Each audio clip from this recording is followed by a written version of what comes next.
आणि बायको ती नाकारते। दोघांचं एकमेकांवर लई प्रेम होतं ना। ते समज संपलंय। जे काय प्रेम होतं ना ते समज संपलंय। आणि अक्षरा तुला पोडगी घ्यावीच लागेल। पुढे जाऊन ना काय बी त्रास झालेला मला चालणार नाही, कळलं ना?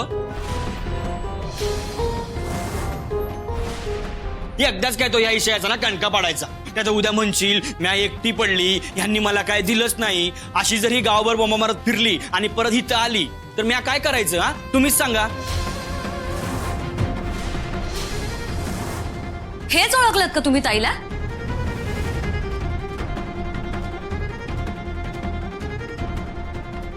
तिला हाव नाहीये पैशांची, तुमच्यावर प्रेम केलं होतं तिने।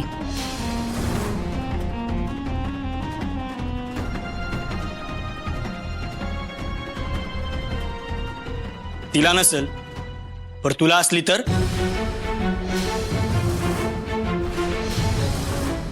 ती परत येणार नाही, पण तू पैसे मागायला परत आलीस तर?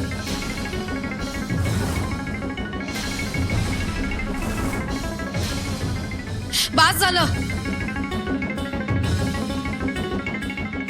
माझ्यापर्यंत होतो तोवर ठीक होतं। तिला उगाच मध्ये आणायचं नाही। तिला एक शब्दही बोलायला मी खपवून घेणार नाही।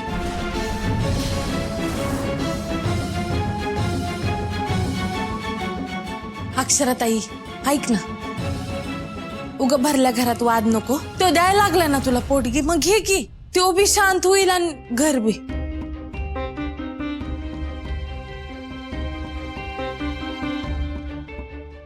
ठीक आहे, या सगळ्यांनी तुम्हाला जर शांती मिळणार असेल ना तर मी पोटगी स्वीकारायला तयार आहे।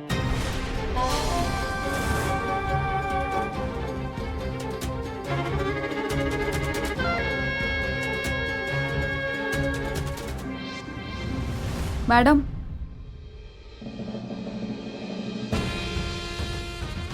Madam thank you. तुम्ही ऐन वेळेला येऊन मदत केलीत म्हणून हे सगळं नाटक वठवता आलं। खरंच थँक्यू। मॅडम अहो तुम्ही असं थँक्यू म्हणून मला लाजवू नका।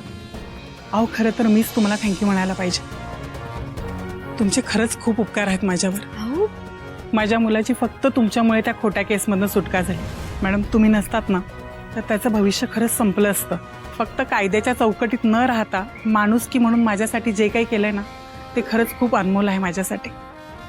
यापुढे कधी काही लागलं ना तर सांगा मॅडम, मी आहे। नक्की सांगेन। येते मॅडम। एक सांगू, सुंदर खरंच खूप प्रेम करता तुमच्यावर, त्यांच्या ते डोळ्यात दिसतं। ते जपा नेहमी। येते।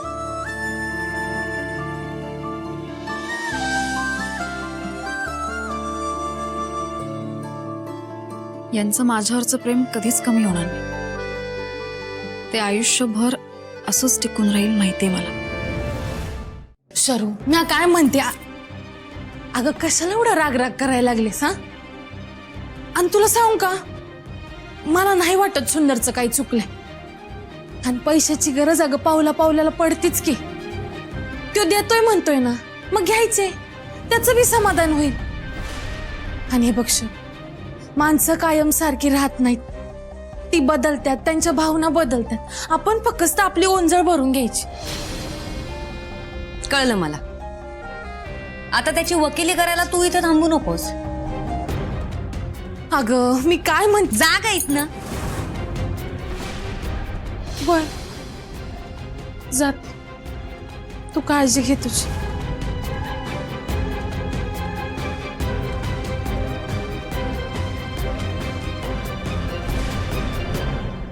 अच्छा मेनका,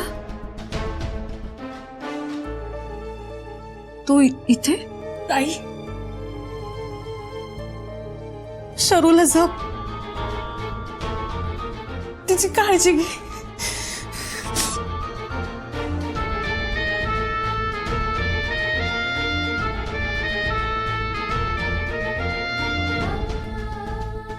शरू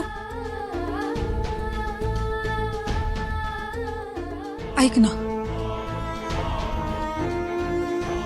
काय गरज होती तुला पैसे घ्यायची? कशाला त्यांचे उपकार? आपण शांतपणे बोलूयात ना, मी तुला सगळं. काही सांगू नकोस ग मला. मला अजिबात पटलेलं नाहीये हे.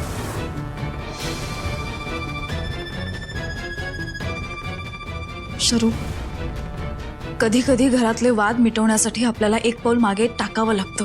हो, पण आपणच का घ्यायचं? हे बघ, तुला अजूनही फुनफुन असेल घर सांभाळायची, पण त्यांना पडलंय का काही? उलट तू एक पाऊल मागे घेतलंस ना, तर ते येऊन आपल्या डोक्यावर पाय देतील. त्यांना तर बरंच आहे ना. त्यांना असंही सांगता येईल की आपण कसं पैसे फेकून यांना गप्प केलं. मला त्यांचे उपकार नकोय. ताई, तू माणुसकी दाखवायला जातीयस या लोकांना, पण ते माणूस म्हणून घ्यायच्या लायकीचे तरी आहेत का? तुझी काय चूक होती यात? हा, तुझा सो कॉल्ड नवरा, याने जर माती खाल्ली नसती ना, तर हे काहीच घडलं नसतं. आणि वर मिजाज दाखवतोय. हा सुंदर सूर्यवंशी आहे ना, हा राक्षस म्हणून घ्यायच्या लायकीचा आहे. राक्षस. शरू,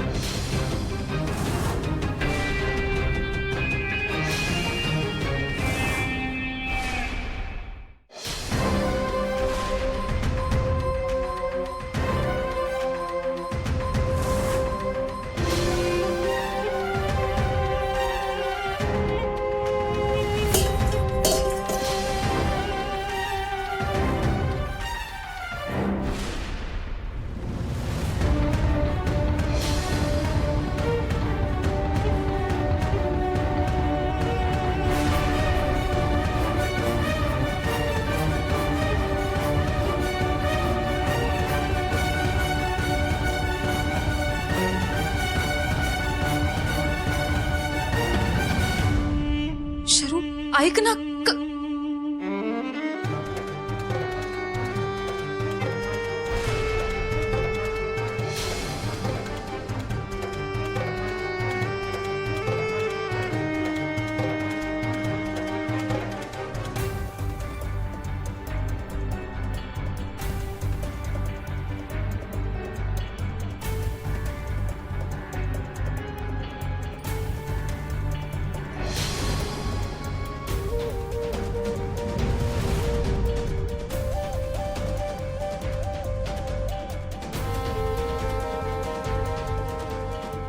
एक मिनिट. काय, कुठे चाललीस? हा, मामाकडे. काय? तिथे तरी शांतता मिळेल जरा मला. ऐक ना ग शरू. जाऊ दे. शरू,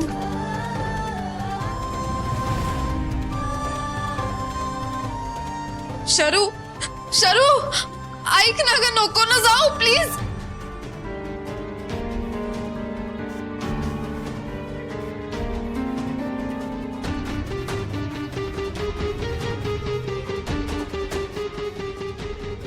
मामा, ऐक ना. कसा आहेस तू?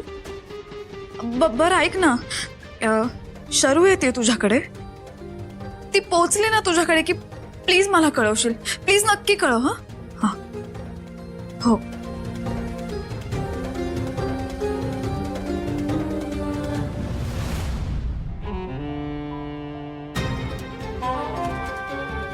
कसं सांगू शरू तुला, तुझ्या इतकाच त्रास यांनाही होत असेल ग. हे सगळं नाटक वठवताना काय हाल होत असेल यांचं.